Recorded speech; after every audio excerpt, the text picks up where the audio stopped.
que Jesus pagou por nós na cruz. E como no versículo que eu li aos irmãos hoje, os versículos anteriores vai dizer da tão famosa ceia do Senhor. A ceia do Senhor, a última ceia que os discípulos participaram com Jesus foi a mais estranha e que impactaram seus discípulos. Porque, como nós sabemos, os discípulos ficaram 3 anos e meio com Jesus, desde o seu batismo no Rio Jordão até as suas 12 horas de vida. E como nós sabemos, antes de começar a ceia, o Senhor lavou os pés dos seus discípulos. E isso estranhou os seus discípulos, porque lavar os pés dos discípulos significava, era o papel dos servos e os deveres dos servos. Porque quando era convidada para a Páscoa, os preparativos da Páscoa, a festa, os viajantes, os convidados, usavam sandálias e viajavam longos caminhos. E, portanto, como eles utilizavam sandálias, eles sujavam seus pés. Portanto, quando eles chegavam na festa, os servos do Senhor, eles lavavam os seus pés.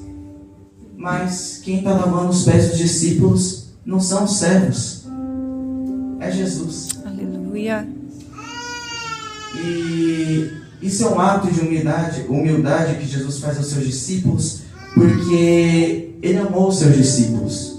Como nós sabemos, Judas já estava com Satanás no seu coração, ele queria achar uma boa ocasião para entregar Jesus, então, mesmo assim, ele lava os pés de Judas.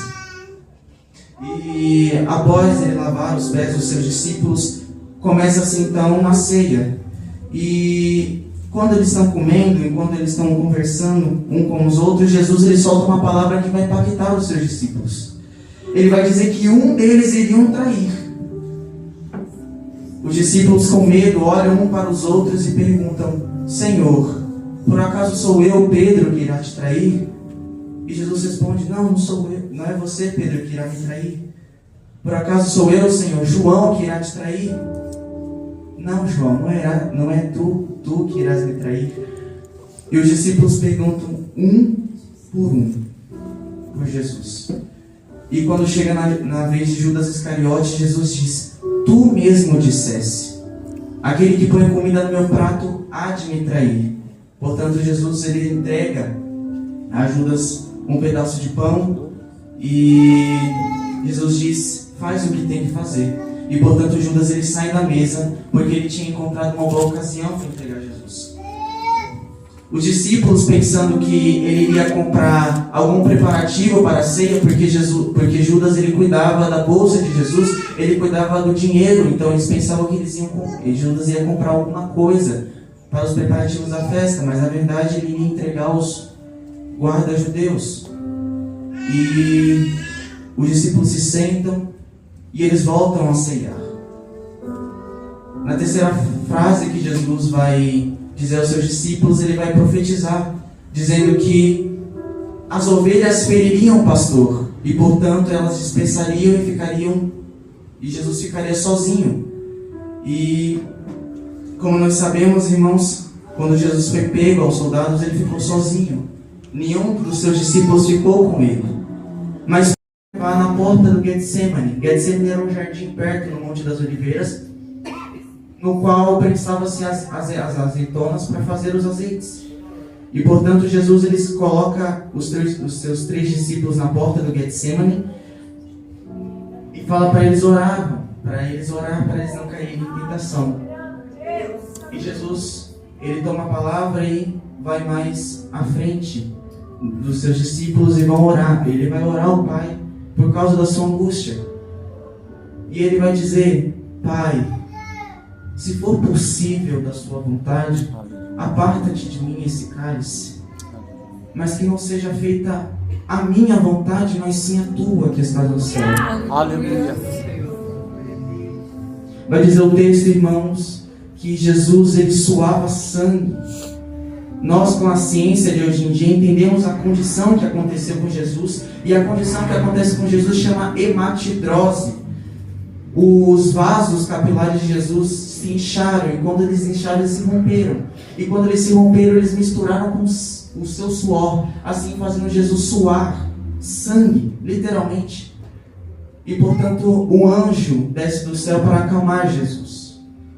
Mas eu pergunto à igreja, que cálice é esse? Que até mesmo Jesus, o próprio Deus encarnado, teve angústia, teve medo no corpo humano. E esse cálice, vai dizer o salmista no Salmo 75, versículo 8, ele vai dizer que na mão de Deus há um cálice. E no cálice, na mão de Deus, há um vinho sobre esse cálice, dentro do cálice. E esse vinho, ele espuma. E ele é apto para dispersar entre as nações. Aleluia! E fazem as nações serem julgadas pelas suas próprias iniquidades, seus próprios pecados. E simbolizando que esse cálice, ele é a ira de Deus. Quando nós... Perdão, irmãos? Quando nós vamos ver o povo de Israel ao longo da sua história, do livro de Êxodo, o segundo livro da Bíblia, nós vemos que o povo de Israel era rebelde ao Senhor. E, portanto, mesmo diante da rebeldia, Deus tinha misericórdia com o seu povo. E por causa disso, Deus não fazia que a consequência caísse sobre o seu povo. Mas Deus é justo, então Ele não poderia acabar, extinguir essa consequência. Então Deus, ele adiava essa consequência. E onde ele adiava, onde é que ele colocava essa ira? Ele colocava no cálice. No cálice havia toda a ira de Deus acumulada entre as nações. Aleluia. E entre o seu povo escolhido. E Deus, ele pede a Jesus que ele tome a última gota. Jesus está sofrendo porque ele vai sentir-se distante do Pai, porque onde tem pecado, o Pai se afasta. E portanto Jesus, ele sabendo a vontade do Pai de ele tomar até a última gota, ele volta, levanta e se encoraja, vai até os seus discípulos e percebe que eles estão dormindo. E quando eles estão dormindo, Jesus fala para eles levantar, porque se eles estivessem dormindo, eles cairiam em tentação. Nós devemos orar para que nós não caímos em tentação. E enquanto as palavras estavam na boca de Jesus, aparece o traidor, Judas Iscariotes. E portanto, Judas tinha dado um sinal aos seus discípulos, aos guardas judeus que iriam entregar Jesus, que o seu sinal seria um beijo em Jesus. E portanto Jesus está parado e Judas se aproxima de Jesus e Judas lhe dá um beijo. E Jesus diz: Judas, meu amigo, o que fazes aqui? E isso é muito forte, irmãos, porque Jesus sabia que antes da ceia, após ele lavar os pés dos discípulos, ele sabia que Satanás estava no coração de Judas. Mas mesmo assim lavou os seus pés. Aleluia. Judas estava com o pacto da traição na sua mente, mas mesmo assim ele ceiou com Judas. Ele deu autoridade de Judas para expulsar demônios e enfermidades, para Judas mexer na sua bolsa com seu dinheiro. E por causa disso, Judas até mesmo roubava de Jesus. E na noite que foi traído, Jesus chama de amigo. Aleluia. Porque Judas não muda o caráter de Jesus. Traição não muda o caráter de Jesus. Aleluia. Quantas das vezes, irmãos, nós traímos Jesus todos os dias? Nós dizemos: Senhor, à noite eu irei orar, à noite eu irei ler a Tua palavra, jejuar, mas na hora que nós vamos fazer, o celular nos incomoda. E nós trocamos Jesus pelo celular, pelos prazeres carnais. Quantas das vezes nós não oramos ao Senhor dizendo: Senhor, nunca mais eu peco. Mas acabando de orar, nós pecamos e fazemos o mesmo pecado que dizemos a Jesus que nós não faremos mais. Quantas das vezes nós não honramos o Senhor Jesus pelos lábios, mas o nosso coração estava distante do Senhor. E após Judas trair Jesus, os guardas o prendem. E após eles prenderem Jesus ele vai passar por séries de 6 julgamentos, 3 judeus e 3 romanos. Primeiramente ele vai passar pela casa de Anás, da casa de Anás ele vai para a casa de Caifás. da casa de Caifás, ele vai para o Sinédrio. E após isso, Jesus ele vai passar por 3 julgamentos romanos. Ele vai passar para Pilatos, de Pilatos ele vai para o palácio de Herodes, e de Herodes ele volta para Pilatos, porque Herodes não quis o julgar. E portanto, na acusação dos judeus, irmãos, das 3 acusações dos judeus, desde a casa de Anás até o Sinédrio, Jesus é esbofeteado. Eles batem em Jesus. Eles cingem seu rosto, eles zombam de Jesus. E uma coisa que me impressiona é na acusação do Sinédrio. Porque na acusação do Sinédrio, o sumo sacerdote Caifás vai trazer falsas testemunhas contra Jesus. Mas mesmo assim, Jesus, diante das suas testemunhas falsas, ele vai ficar calado. Porque ele foi levado ao matadouro como um cordeiro, mas ele foi mudo, como uma ovelha no seu tosqueador. Ele era o cordeiro mudo. Ele era a ovelha que seria feita a expiação pelos nossos pecados. E portanto, quando os judeus estão o julgando, Jesus fica calado. Então o sumo sacerdote Caifás pergunta a Jesus: por acaso, Jesus de Nazaré, tu és o Filho do Deus vivo? Tu és o Messias que havia de vir para nos salvar? Aleluia. E Jesus responde, ele abre sua boca pela primeira vez a Caifás e diz: vereis os céus abertos. Aleluia. Aleluia. Verás o Filho do Homem assentado à direita de Deus, Glória a sobre Deus. as altas nuvens do céu. Aleluia. Glória a Deus. Aleluia, Senhor. E portanto, Caifás rasga suas vestes sacerdotais e portanto diz que Jesus é alvo e acusado de blasfêmia diante do seu sinédrio. E os guardas começam a bater mais forte, veemente. Muitos dos guardas colocavam uma venda em Jesus e batiam nele e diziam a Jesus: por acaso, se tu és o Filho de Deus, profetiza e diz quem te bateu. Os judeus eram maldosos com Jesus, eles quiseram humilhar o rico. Mateus capítulo 19 vai dizer que um rico vai aparecer a Jesus e ele vai dizer: bom mestre, o que eu devo fazer para alcançar a vida eterna? E Jesus vai dizer: bom mestre? Não. Bom é só um, e ele está no céu. Aleluia. Então Jesus nunca fazia milagres para se exaltar. E por causa disso Herodes zomba de Jesus. Os seus súditos, os seus guardas começam a falar, a brigar com Jesus para que ele fizesse uma maravilha diante do seu rei Herodes. Mas ele não fez. E por causa disso, Herodes, ele coloca sobre Jesus um manto luxuoso de fio de escarlate vermelho, porque Jesus estava sendo acusado de ser rei. Então, num ato de zombar Jesus, coloca um manto sobre eles de rei. E portanto Herodes não julga e traz de volta Pilatos. E Pilatos, vendo que Jesus não foi acusado diante de Herodes, ele vai falar com o povo judeu, dizendo que os judeus tinham mostrado Jesus como um agitador do povo, mas na verdade ele não tinha crime nenhum. Mas mesmo assim, ele estava sendo julgado. E por causa da ocasião da festa, da Páscoa, os romanos normalmente eles soltavam umas pessoas que estavam presas. E até mesmo de Pilatos tentar ajudar Jesus, ele vai colocar do lado de Jesus Barrabás. Barrabás era um homicida, ele tinha feito um alvoroço, uma conspiração contra o Império Romano, e por causa disso ele estava preso, ele tinha matado pessoas. Mas a mesma multidão que viu Jesus multiplicar pão e peixe foi alimentada pelo pão e peixe.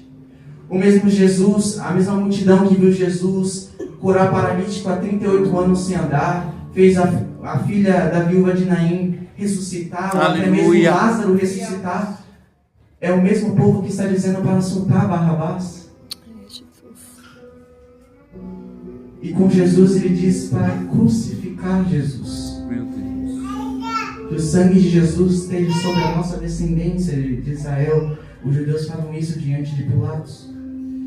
E Jesus, infelizmente, era levado aos açoites, porque Pilatos, se ele fosse contra os judeus falariam que eles não eram amigos de César. E se ele não é amigo de César, ele deveria ser deposto do seu cargo. Então, por causa disso, num ato simbólico, Pilatos lava suas mãos, dizendo que não entraria mais nesse caso. E Jesus é levado aos açoites. A Bíblia não diz, mas a história diz. Jesus é levado a um pátio onde vai ser exposto o seu corpo. Os romanos despem a sua roupa e, portanto, deixam praticamente seminu e amarram as suas mangas num pilar ou até mesmo num tronco de madeira e colocam Jesus de joelho. Eram 2 carrascos, um canhoto para ferir a parte direita de Jesus e um destro para ferir a parte esquerda de Jesus. E eles utilizavam uma ferramenta de tortura chamada azorrague, ou no latim flagro. E por causa disso, ele era um chicote, mas não era apenas um chicote. Ele era um chicote repartido em 12 tiras. E nas suas pontas havia pedaços de chumbo para pesar o chicote e ossos de carneiro para ferir Jesus. A cada chicotada que os romanos davam, Jesus era como se fizesse 12 rasgões na sua pele. Ele foi tão ferido nas suas coxas a um mar de sangue diante dos seus pés, há tanto sangue que até mesmo ele se escorrega. Isaías vai dizer que ele ficou tão desfigurado que nós não reconhecíamos como humano. Aleluia, Senhor. Verdadeiramente ele carregou sobre o seu corpo as nossas enfermidades. Aleluia. Ele foi ferido pelas nossas transgressões, a iniquidade que estava sobre ele fazia ele ser moído. O castigo que nos traz a paz estava sobre ele. Sim. Jesus nunca entrou na fila desse banco para receber esse salário. E qual que é o salário do pecado? É a morte. Mas eu te provo que ele não tinha pecado. 1 Pedro capítulo 1, versículo 19, ele é como um cordeiro puro, santo e imaculado. 1 Pedro capítulo 2, versículo 22, ele não cometeu pecado e nem se achou se engano na sua boca. Hebreus capítulo 4, versículo 15, em tudo foi tentado no mundo, mas não cometeu pecado. 2 Coríntios capítulo 5, no versos 21, aquele que não conheceu o pecado, se fez em forma de pecado para nos perdoar. Aleluia, Senhor. E após o açoite, Jesus é levado a uma sala que os romanos vão julgar, vão zombar do seu rosto, vão rir do seu rosto. E de acordo com uma carta de Flávio Josefo, vai dizer que muitas brincadeiras os romanos brincavam com o corpo de Jesus, ou o corpo dos açoitados. Muitas das vezes os romanos empurravam o corpo do açoitado um para os outros, fazendo como se fosse uma bola de bilhar. Empurrava para um, voltava para o outro, e muitos jogavam Jesus no chão. E como Jesus estava sendo, teoricamente, uma afronta para o Império Romano, porque a acusação dele era ser rei dos judeus, eles pegam no espião uma coroa de espinhos. Eles fazem uma coroa de espinhos com os espinhos e colocam em sua cabeça. E com um pedaço de madeira batem no seu rosto e também na sua nuca para que descesse a coroa. Mas o que mais me impressiona nesse versículo é nem a coroa e a zombação, mas sim o que significa os espinhos. Quando o homem peca, vai dizer que Deus ele lança, quando Adão ele vai desobedecer a Deus, ele vai pecar, vai dizer que Deus lança uma maldição sobre a terra. E nascem-se espinhos e abrolhos, em outras traduções, ervas daninhas. Então o que estava sobre Jesus era uma zombação dos romanos, mas também era uma maldição que estava sobre a terra. E Jesus, ele volta para carregar a sua cruz. Jesus não carrega a sua cruz inteira, porque carregar a cruz inteira era praticamente impossível. A cruz inteira pesava cerca de 120 quilos. E portanto Jesus ele leva a parte transversal, a parte horizontal da cruz. O estipes, a parte vertical, já ficava no local de crucificação. E portanto Jesus está carregando sobre seus ombros um patíbulo, que era a parte transversal, que pesava cerca de 40 quilos. Jesus está sozinho. Os discípulos que disseram que ia com ele os deixaram.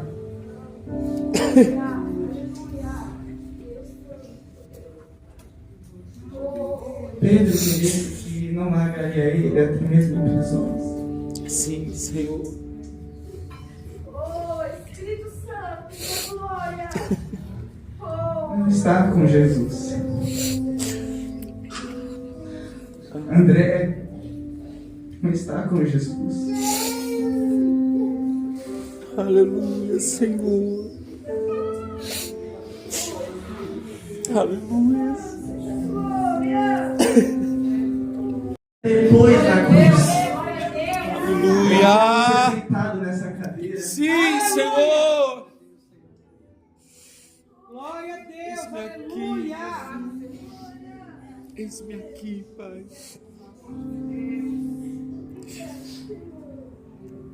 e portanto Jesus ele vai caminhando pela Via Dolorosa.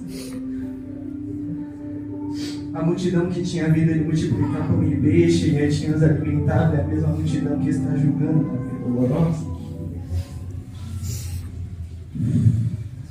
É difícil.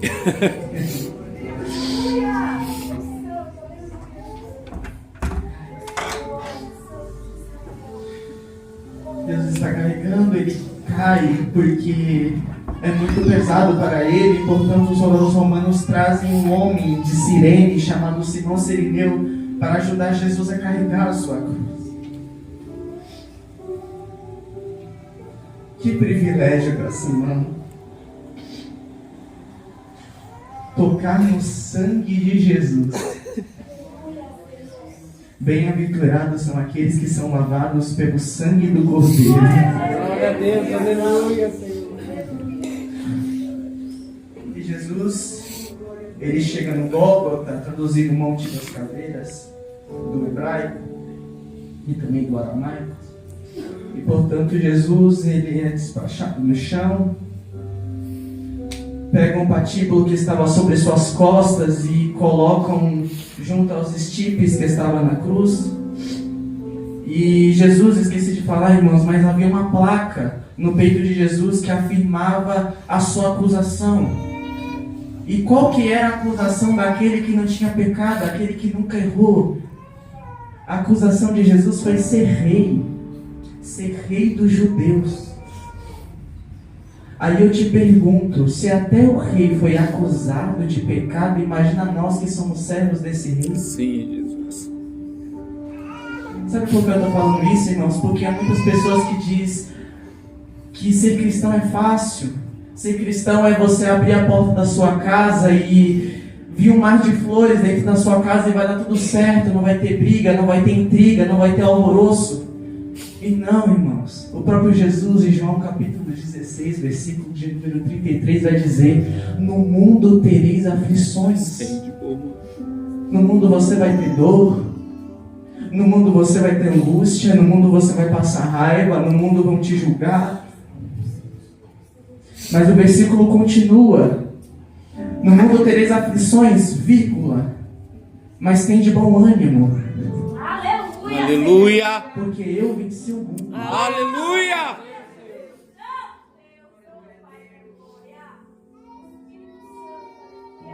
Eu venci o mundo. Mas é fácil para Jesus, ele é o próprio Deus encarnado.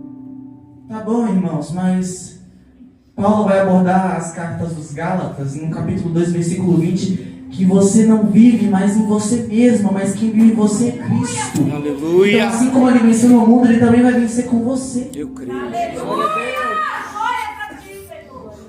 Aleluia, meu Deus. Voltando à crucificação. E o Espírito Santo lá em cima, vendo que o Satanás pegou um da esquerda, ele vai falar: vou pegar o da direita.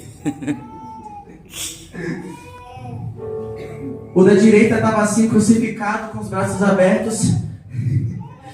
Ele olha para a esquerda e fala: cala a boca, rapaz. Nós estamos aqui porque nós merecemos. Mas esse que está no meio, ele nada fez. Aleluia. Aí ele olha para Jesus e fala assim: eu vi na sua plaquinha aí que está escrito Rei dos Judeus. Quando entrares no teu reino, Aleluia. quando vier teu reino, perdão. Sim, Jesus. Lembre de mim. Lembre-te de mim. De mim também, Senhor. Ainda hoje te digo, estarás comigo no paraíso. Aleluia. Sabe o que um malfeitor fez? Ele aceitou Jesus como rei. Porque ele podia olhar para aquela placa e falar, não, ele é apenas um ladrão. Mas ele falou, não. Esse aí é rei. Aleluia. Esse aí tem governo. Aleluia. E esse me ama. Aleluia. Senhor. Hoje estarás comigo no paraíso. Aleluia. E a crucificação de Cristo, irmãos, durou cerca de 6 horas. Das 9 horas até mesmo as 3 horas da tarde. E pelo incrível que pareça, foi rápida a crucificação de Jesus, porque a crucificação, ela não era para ser rápida, ela era demorada, demorava cerca de dias para que a pessoa morresse. E geralmente a pessoa morria ou de fome, sede, ou até mesmo por causa dos açoites, porque seu corpo sangrava. E o pior da cruz não é ela ser exposta publicamente à pessoa e ela está sendo julgada pelos judeus, não. O pior da cruz é que seus braços ficam abertos e o seu corpo fica inclinado para frente. Quando vocês chegarem em casa, vocês fazem isso. Estenda os seus braços, coloca o seu corpo inclinado para frente e tenta respirar. Não vai ser igual à cruz, mas você vai perceber que você não consegue respirar. E isso que fazia a cruz ser ruim. Porque além de você ser exposto publicamente, você tinha que se levantar para tentar respirar. Só que muitas vezes você se cansava e caía de novo, e você não conseguia respirar de novo. E se você ficasse 15 minutos sem respirar, você morria de asfixia. Jesus ele falou 7 frases na cruz, mas eu quero apenas dizer uma, além dos seus malfeitores que estavam na cruz. Ele vai dizer uma palavra que, na minha opinião, eu estou parafraseando, ecoa no universo até hoje. Tetelestai. Aleluia. Tetelestai no aramaico significa está consumado. Está feito. Aleluia. E o que estava pago na cruz? Colossenses capítulo 2, versículo 14. A cédula do pecado que era contra Aleluia. mim, você, Jesus expôs lá no madeiro. Sim, Lá na Senhor. cruz. Certamente, Pedro vai dizer a sua carta católica, universal, ele vai dizer que verdadeiramente Jesus carregou os nossos pecados sobre o madeiro. E portanto, Jesus, após dizer Tetelestai, está consumado, ele expira e ele entrega o seu corpo ao Pai. Porque ninguém tirava a vida de Jesus, ele mesmo tinha dado a vida para os seus. E portanto Jesus expirou, o seu corpo está na cruz. E então José de Arimateia, um homem rico, junto com Nicodemos, ele vai com documentos para tirar Jesus da crucificação, porque aqueles que eram crucificados não tinham direito de sepulcro. Mas José de Arimateia era rico e estão com medo, eles estão escondidos em casas porque eles não querem ser presos. E no sepulcro de Jesus há uma pedra que, de acordo com cientistas, pesa cerca de 2 toneladas. Capítulo 27, dado meia-noite do 3º dia, Aleluia. desce do céu um anjo, causa um terremoto. O soldado que estava perto da porta, ele se treme de medo. Ele cai no chão como morto, mas ele não estava morto, porque posteriormente ele vai correr de medo. E ele arranca o selo de Roma junto com a pedra. Aleluia. Porque o selo de Roma simbolizava tudo que estava dentro, era de Roma. Mas o anjo estava dizendo assim: Jesus não é propriedade de ninguém. Aleluia. E por causa disso, o anjo abre a porta e Jesus ressuscita. Era impossível alguém ter roubado o corpo de Jesus, porque além dos seus guardas havia uma pedra de 2 toneladas. Nem mesmo os 12 discípulos tinham força para carregar. Mas se abriu. Maria Madalena, em João capítulo 20, ela vai à porta do sepulcro. E ela chora porque ela vê que ele está aberto, o sepulcro. E quando ela entra, há 2 anjos. E ela está chorando amargamente, ela não percebe que são dois anjos, para ela são duas pessoas. E os anjos perguntam a ela: mulher, por que tu choras? E ela diz: é porque aí estava o corpo do meu mestre, mas ele não está mais lá.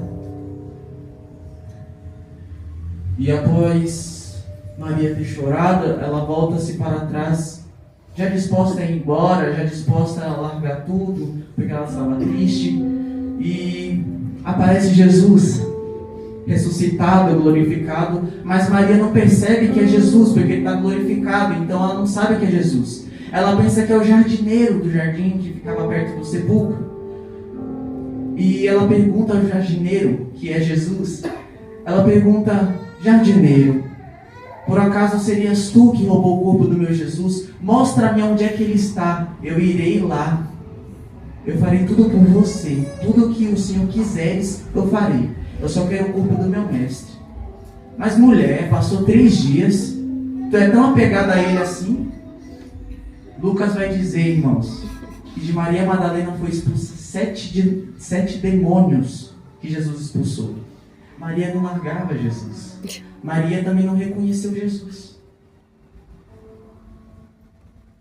Mas Jesus, percebendo que não reconheceu, ele decide chamar pelo nome. E quando Jesus nos chama pelo nome, nós o reconhecemos. Aleluia. Ele dá um brado e diz: Maria. Aleluia. Ela diz: meu mestre. Aleluia. Tu já ouviu a voz dele? Aleluia, Jesus. Então vou falar, a voz dele é um mistério. A voz dele nos anima nas noites mais escuras. Aleluia. A voz dele nos anima a caminhar mais um dia na caminhada de ser cristão. Aleluia. A voz dele, mesmo que esteja dando tudo errado, não tenha chão para você pisar, nem coluna para você se apoiar, a voz dele é como se fosse uma coluna e um chão fazendo diante do seu caminho. Aleluia.